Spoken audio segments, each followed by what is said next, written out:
I saw Unhinged with Russell Crowe, which I find interesting for a lot of reasons. First of all, just for the record, I had no interest in seeing this. I lost the electricity in my house. We were just told was going to be gone for like 8 hours. And I was like, okay, well, that's fine. And then like an idiot, I was like, here's what I can do. I can like film today. Because, oh wait, no, I need lights for that. Okay, I can't use the lights. Okay, well I can... Oh, wow, you actually just can't do anything without electricity. You can't even make a cup of tea. So I'm like, I guess I'll go to the cinema out of total boredom. And I guess that's like the review I give for Unhinged. It's compared to a house without electricity, it's slightly better. How the hell do I review this movie? Like, I find this interesting for a couple of reasons. Like, it's the only publicity this film is really getting is that there are people that are like, it's the first new film forever. That's like their marketing thing. They're like, it's cinema's back. Cinema is back. Oh, it's good to be back. You missed me. I missed you too. Blow something up. And I was like, right, Unhinged, Russell Crowe. Is it good? Do anything else about the film? No, just it's here. It's a film. And we don't have films anymore. Do you remember when we had films? This is one of them. Okay, all right. And it was even weirder because like even the positive reviews I listened to, I read, I watched were like, it sure is nice to be back in a cinema, isn't it? It was like, okay, I guess. Even like Mark Kermode is like one of the critics I give a lot of esteem to. He's like he's a fantastic critic, and even his review, like he did give his thoughts on it, but a lot of it was just like, and I just sat there and was like, I've missed the cinema. Whatever may be right or wrong with Unhinged, you know, it was the thing about being back in the cinema did fill me with joy because it's been so long and I really have missed it. Here's the question: is this a reason to go back to the cinema? Absolutely not. In fact, if you're like worried about your safety and aren't going into the cinema, I would just sit in the house without electricity. That's a good way of getting through this. So Unhinged with Russell Crowe. Where do I start with this film? First of all, I'm not trying to be mean. I'm not trying to body shame anyone. What is going on with Russell Crowe? He looks rough. Is he okay?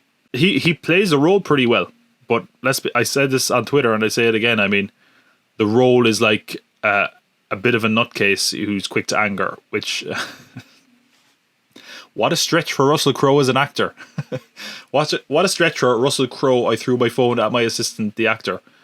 I think that's what he did, didn't he? I mean, he's definitely beat up people. So, he might beat up me if he finds this out, to be honest.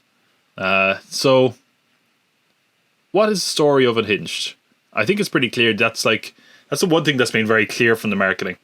It's like really obvious. Like the film is really, really obvious. Like every single thing about the film is obvious. Like this film starts with like Russell Crowe in a car, and it's like every cliche in the book. He's like taking his medication and he takes his ring off and throws it in the back because he's divorced, and then he goes into a house and like just beats the person to death who's in there, which I believe is his ex-wife and presumably her new lover or whatever.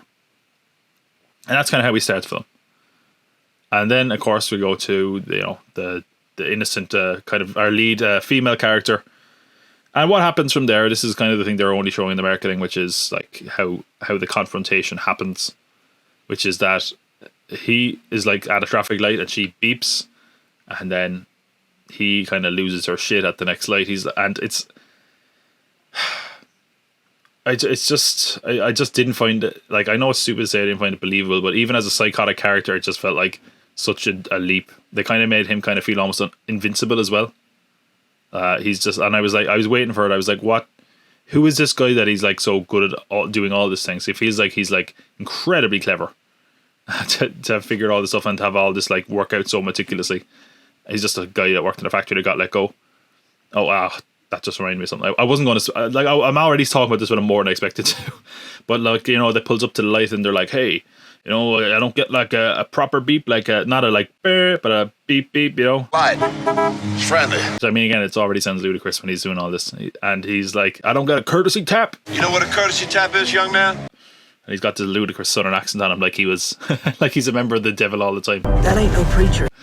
And he's like, maybe I'm just, I've had a lot on my mind, I'm having a bad day. And then he's like, miss, if you ever had a bad day, you're going to know what a bad day is. You're gonna find out. And then he just basically kind of goes around like stalking this woman, attacking people near her, killing, or trying to kill other people. It's basically a horror film. The way the violence is done, it kind of very much feels like it feels like the whole thing is like a confrontation between a serial killer and the final girl. It's not especially interesting. It doesn't do anything new. It's exactly what it says on the tin. It's Russell Crowe going around being unhinged and chasing and attacking this woman. Yeah, I've seen two comparisons made to this film, and I think they're both apt in some ways and also totally off the mark, and why this film failed. So I've seen a lot of comparisons, and the one that came to my mind, quite honestly, was Jewel, the Steven Spielberg TV movie. I actually believe it was. I think it might have been one of his. It was certainly before Jaws. It was one of his earliest films. I think it might have been like 71 or something. Now the plot of Jewel is basically this guy is chased by a truck, and we never really see the driver.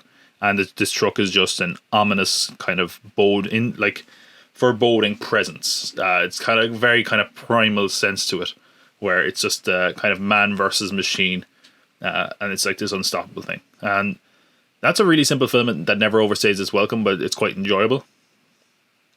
I mean, that was made like 50 years ago. You thought we would have moved on from that. The thing about this is like, it's not about the vehicle. Obviously, it's about the man, and the problem is you kind of at times can easily over-explain your villain to the point where they're not interesting. This film, obviously, as I said, it starts with, hey, he's taking meds, so he's obviously a nutcase, which, we love that old cliche. Someone taking their medicine is nuts. And he's in a divorce. He's out of a divorce, so there we go. He's nuts. And the other comparison I've seen is Falling Down. Now, the problem with that comparison is Falling Down really felt like it had a lot to say about society and kind of societal ills. Just standing up for my rights as a consumer. It felt like it had themes and ideas. Unhinged thinks it has those ideas, is the best way I can put it, but never really engages with them. And it's really heavy-handed. Like, the credits of this film, I was like, oh god, I know what I'm in for. Like, the credits are just full of like vague like things like of anger. It's like just cars crashing, and it's like, oh, another incident of road rage, and people just it was just general angry stuff without being disconnected. It was like a little bit about politics, a little bit about like surveillance, and like it was something like, it was like something an edgy teenager would, you know when you're like a teenager and you're like, oh yeah, I'm anti fuck war, and like the government, man, they're keeping you down, and like, people are just going crazy out there. It was just that. You know, we're living in a society. We're supposed to act in a civilized way. So it's kind of got vague ideas about, I don't know, marriage and divorce that are never really explored. I mean, the character is very two-dimensional. I mean, all the characters are two-dimensional, really. So it's not that interesting. It was totally fine. I remember very little about it. I saw it like 2 weeks ago, maybe. It's one of those films where if it's on TV and you've nothing to watch, it might hold your attention. You might watch it. It's one of those films where like your parents might watch a film on TV and they're like, we saw a good film on TV. What was it called? That guy was in it, and where they have none of the details because they don't remember any details because it wasn't worth remembering. But that was kind of it. It's fine. This again, I think this is only reputable or notable because of that whole being the first film back. That's its one trick card to play, and that's kind of all it has. I did think like the budget of it looked better than I expected. I kind of when I was starting off, I was like, "Oh, this looks really cheap." The budget is there, to be honest. I'd say it's probably about a budget of about 30 million, I guess. But there is some good scenes, like budgetary wise, some decent kind of effects and crashes and that kind of thing. I think there's kind of some vague points about policing as well in there. I don't know. One of the many themes, it's just like, hey, think about it.